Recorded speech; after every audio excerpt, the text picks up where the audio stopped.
Dacă v-a plăcut cum gătim împreună, am zis să facem și un clip în care reacționăm la nenorociri de TikTok-uri și alte ciudățenii de genul.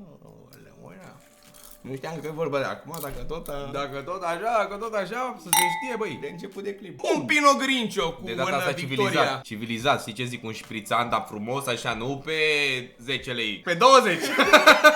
Cu tot cu apă. Ideea e în felul următor. Vă place seria asta cu cele mai ciudate cupluri? Am zis să-i arătăm și lui Bogdi cum sunt iubiricii, pentru că văd că la noi pe canal chiar nu știu. a prins binișor toată treaba. Chiar însă, cel mai mic state pentru înainte, și acum la modul cel mai sus, ăștia chiar sunt oarecum normali. Aoleu, bă, ți-a căzut din gură în bol. Nu e adevărat. Ba da, lasă vere, ale tale, nu, stai că eu nu mai vreau. Nu mai vreau, mie nu mi-au plăcut niciodată. Bă, lasă-le, bă, vere. Bun, oarecum ăștia sunt normali, doar că sunt cringe. Deci dacă vă uitați la clipul ăsta, absolut nimic personal cu voi. Nu mai lungim și dăm cu poliția TikTok-ului.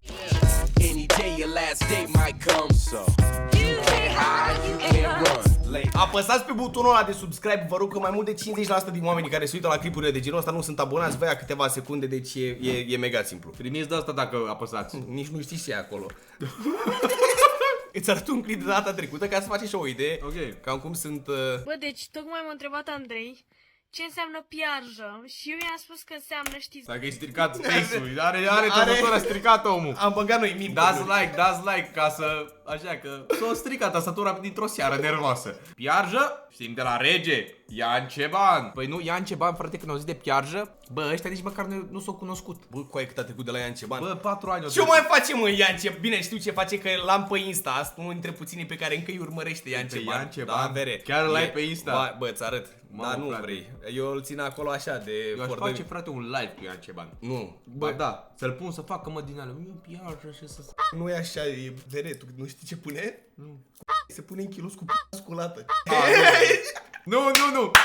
Nu vreau să fac live cu Ian Ceban. Nu vreau să fac live cu Ian Ceban. Nu vreau. Bun, deci continuăm. Știți voi ce avem noi fetele? Și Andrei efectiv mi-a zis păi de acolo cred că vine și piază. Piază care înseamnă piază rea. Unde-i logica? S-a speriat, dar asta e șmecheria, că s-a speriat mai cu Laghia. El a avut o reacție, s-a simțit că n-a jucat un rol suficient de semnificativ. Ia au avut lag, dar și noi. Unde-i logica? Ia uita că se țipă, ce-i drept. Băi, ești prost? Băi, ești prost, de ce mă sperii, mă? Ce ai, nu mă sperii? Mă ustură cerebelul, vere. Bă, frate, stai că am rămas traumatizat. Bă, dar cât, bă, bă, și eu sunt prost, mă, vere, dar... Bă, ce trebuie, bă, frate, gen care este, gen, thinking process-ul în spate la chestia asta? Dar n-a fost Cine crezi că a avut thinking process înainte să facă toată chestia asta? Tu n-ai... Cum nu a fost thinking pe process? Costa 50 de secunde până să se sperie. E pe principiul ăla de l-ai postat. Bă, nu, au avut 50 de secunde până s-o speriat, până au avut o reacție. În alea 50 de secunde, bă, s-o gândit, frate, s-o gândit. Mamă, dacă mă speriu acum, după aia să fie TikTok mai funny. Știi, și mă speriu acum. Thinking process. Nu se mai numesc iubiricii, se numesc noi și restul lumii. Da? Pe poezie. Însă... Gen, fuck the rest, gen, la toți. Noi suntem șmecherii. Yeah. Bă, ai reținut cum îi cheamă? Noi și restul lumii, iubirici. Nu, îi cheamă Georgiana și Andrei, ăștia sunt ei. Piarjă și piază. Exact. Și acum avem aici. Iubire, adu-mi și mie frigiderul din salam. Bă, dar voi l-ați văzut pe Andrei în clipul ăsta, deci el s-a simțit așa puțin. Era... Stă bă, așa. Nu era, nu, mi se părea, uite. Stă bă, așa. Dacă te uiți era puțin mai, el făcea TikTok. N-ai gât. N-ai gât. Făcea TikTok puțin, dar uite-te că de aici l-am luat. Ia uite-l. Mie frigiderul. Mi-a fost cine ați gheații. Frigiderul din salam, mă. Frigiderul din salam. Ce faci acolo, mă, Andrei? Frigiderul din salam vreau. Andrei, stai liniștit. Frigiderul din salam, s-a creat o glumă, o idee de aici, de Caterinca și aici. Băi, asta am spus că ei ca și cum ei sunt normali așa, sunt oameni normali. Au Caterinca lor asta. Au niște scăpări, dar... Bă, mi-e frică, dar hai să vedem. Bani. Momentan Spital. ajung la spital, Dans. dansez și plajă. Nu-ți gravidă. Ori la bal, ori la spital. Ia uzi! Pe plajă ai bani. Uite care era fericirea ei. Dansez și plajă. Nu-ți gravidă, nu-ți borsoasă niciuna. E perfect. Gestantă, am putea Bă, spune. respect. Bun, hai să vedem și la Gagi. Câți ani are? Bă, nu știu. Aveți coafura la fel!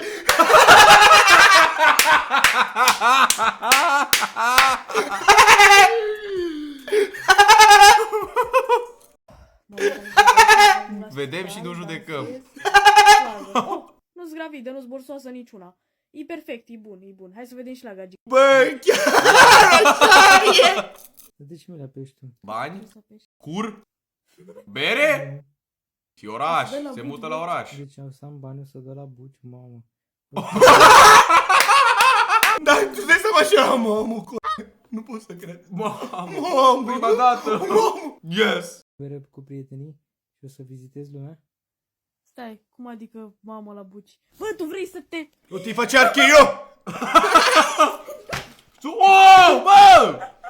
Andrei, hai că mai dai tu la buci dacă e. Mai dai tu la buci dacă Mai e, bă. dă el la buci dacă Făcea e. suplex, ești nebun acolo, are că eu e pe bune. Bă, real vorbind, eu nu înțeleg de ce ți-ai face un cont în care să faci toate chestia astea. Cumva, nu-i diferență mare de vârstă între ei, nu sunt nici motonelul și puiuletele de să-și miroasă degetele de la Nu-i picioare. diferență mare de vârstă. Nu, mă, nu! Bă, eu credeam că e cu da pe trică, că credeam că e diferență Nu, de mă, aia. nu, sunt ei cu talentele astea ale lor. ok. Nu, mă, dar să spui, ei sunt un cuplu normal, ei ca oameni sunt normali. A, deci numai talentați să Nu, asta e problema, Am da, înțeles, am asta e înțeles. problema, că... Vorbim oamenilor despre Stai mă, nu ăsta. Dacă nu știu o întrebare, sufli în lumânare, ok? Pe ăsta la 3 zi vere. Deci ăsta săracul de el. Aici mi se pare mie partea puțin mai interesantă. De fiecare dată când îl ia, săracul de el pare speriat. Adică pare că înainte la altul e bine. Adică i-a dat niște...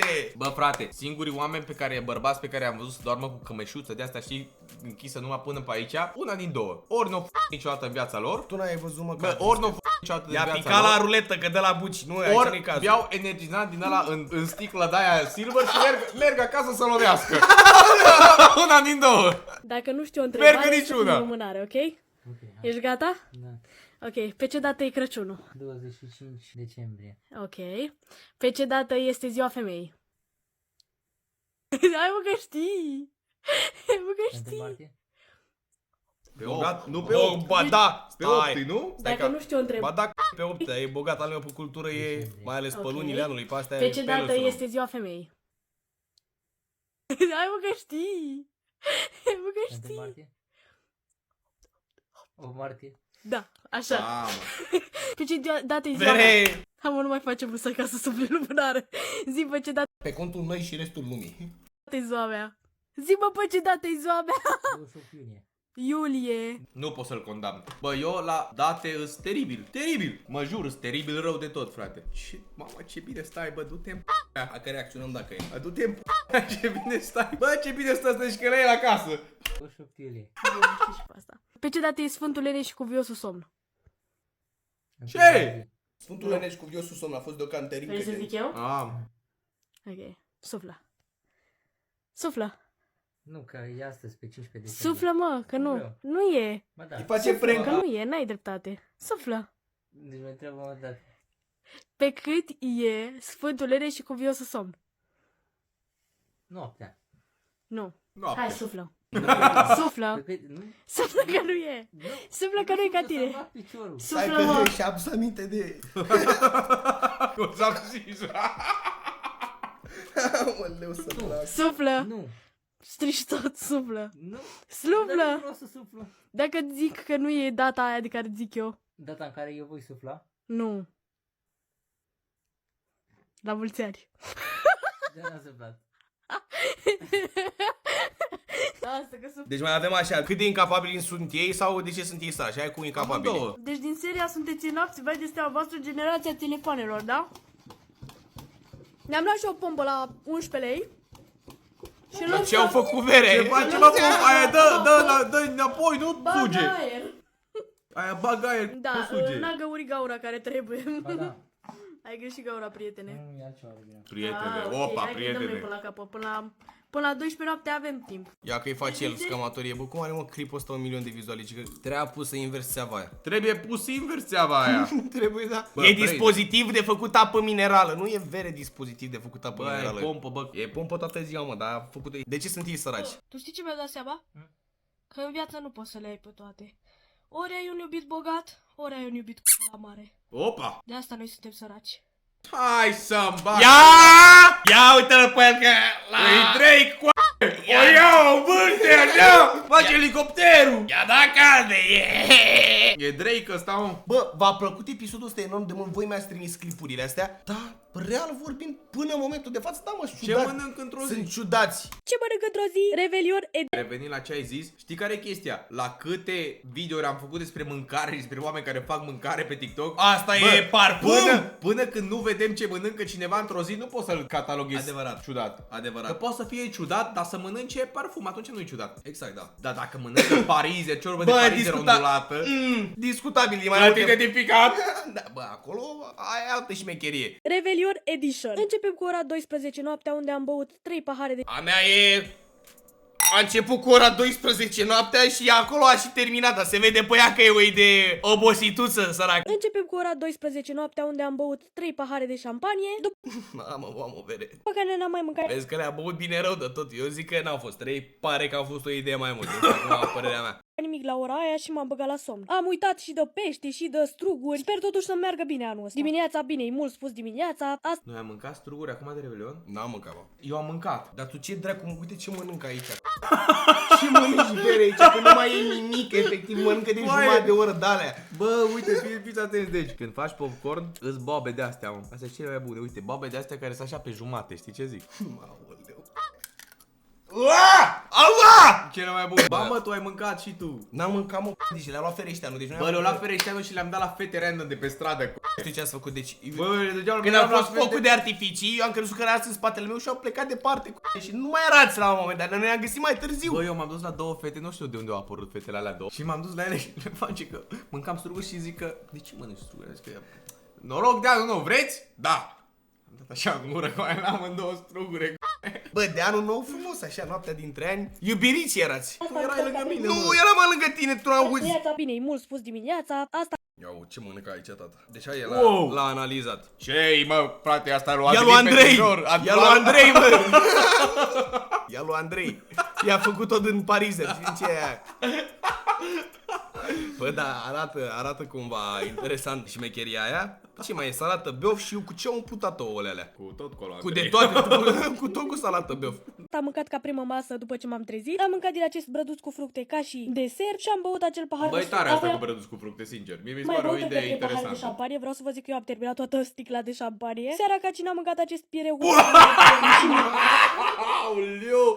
Aoleu! Ăsta e de la zombiul ăla din Da, mă, bă, Outlast, coaie, nu, mă, o e plating-ul de vine, e plating-ul. Că acum aici e carne cu... Bă, uite cum arată, are salmonea, bă, ce... N-are bere, Bă! salmone. N-are, mă. Ăsta, puiul ăsta o fumat, mă, frate, 10 ani înainte de fie tăiat. Aici, într-adevăr, plating-ul e de vină, dar în rest, uite, o masă corectă. S-a mâncat și de Revelion. Murături. La desert am terminat brăduțul cu fructe și am mai mâncat ce am mai rămas în caserola asta cu prăjituri. Lasă spele Andrei caserola. Iar seara am mai luat o gustare. Iaurtul ăsta care era expirat de o zi. Dar Mi-a se părut... putea, tată? Dar se putea, tată, să nu avem un TikTok în care să nu fie o chestie care să-ți poată dăuna organismului? O să-l arunc așa că l-am mâncat. Asta este tot ce am mâncat într-o zi. Pa, pa! E ok dacă e de o zi, n-are nimica. Anul ăsta am avut o obsesie pentru brazi, așa că m-am decis să fac și un brad aperitiv. Hai să-ți arăt cum l-am făcut. Se face foarte simplu, Ok. îți ia doar 3 ore. Bine, mie atâta mi-a luat, poate ție ți-a mai mult. Deci am început cu acest carton, pe care o să-l înfășor în folie alimentară. Mi-a luat mai mult să găsesc capătul de la folie alimentară decât să pun pe brad. Faceți calculul, vreo 2 ore am desfoliat aici și încă o oră am înfoliat bradul. Recomand să nu-i puneți și pe cur, nu o să mai stea în picioare. La Pe cur! Sunt de ajuns de Vai, mult. ce rușine! Staniol pe cur! La momentan e DIY. Bă, deci ne-ați dat, cred că primul videoclip pe care îl fac și mă uit la oameni normali. Eu asta a făcut și un DIY. Bă, chiar, ți-am zis, mie mi se pare tare chestia asta, mai ales dacă o faci gen cu gagicul tău, așa de sărbători, mi se pare foarte wholesome. Adică merge, nu e nimic. N-aș face, dar... Eu m-am folosit la această operațiune și de un act de papiotă, pentru că mi se rupeau scobitorile și după cum puteți observa, din cauza faptului că am pus folie și în fund, nu prea mai stătea în picioare. Acum că m-am asigurat că am Pun pus destul de folie, folie, eu! m-am apucat să îl împodobesc. Și cam acestea sunt globulețele mele. Fără salată vă zic sincer că nu are absolut niciun farmec și am început să adaug salata înainte de toate aperitivele, doar că aici nu prea știam, ca să-i dea un aspect bogat și mai voluminos. Îmi place ceva să pun toate astea, dar vă zic sincer că mi-a pus imaginația la contribuție și chiar mi-a fost drag să-l fac. Și mai ales că totul arăta așa fancy. Băgate nu prea știam asta de sărbători un astfel de Bă, vere, real vorbind, eu aș mânca din ăla. Și eu. Exact ce-mi place mie.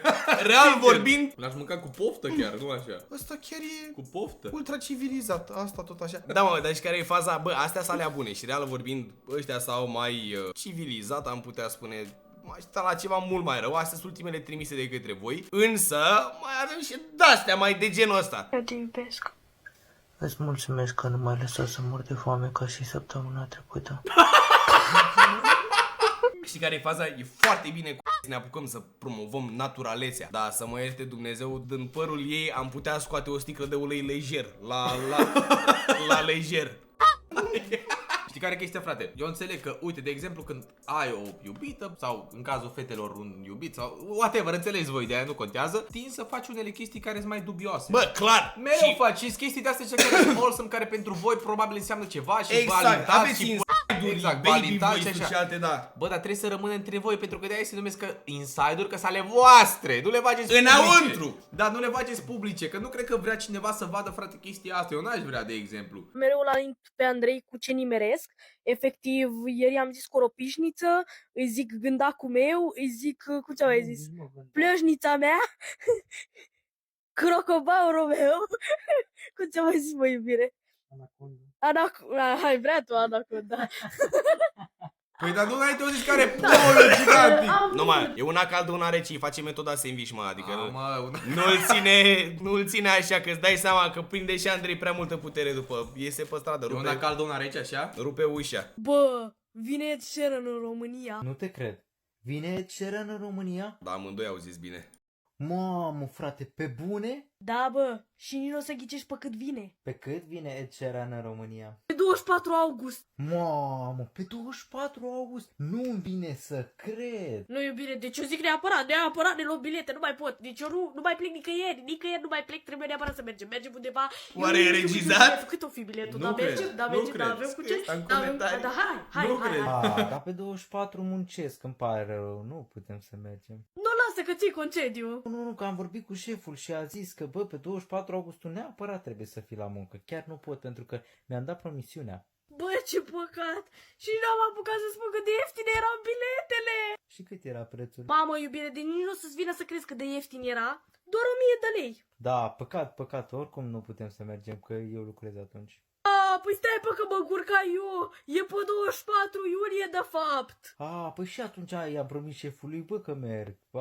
Chiar nu putem, bă, iubire, de ce nu înțelegi? Bă, auzi, dar tu nu spuneai ieri că vrei să-ți dai demisia? Păi nu, că m-am împăcat cu șeful, nu-i problema. Poate te-ai împăcat cu șeful, dar cu mine nu te mai împaci. Mă duc O la veni Ed și Sheeran partea a fără doua, că eu aude. sunt investit emoțional aici. Deci am intrat într-o tasă, tu vezi că am stat, ne-am uitat la tot clipul ăsta. S-a făcut o scenetă aici, s-a făcut o șmecherie după cum puteți observa. Putem să facem chestia asta, să ne uităm la... Bă, îți mulțumesc că mi l-ai arătat. E, Dar pentru mine e destul internet pe ziua de astăzi. este suficient. E suficient.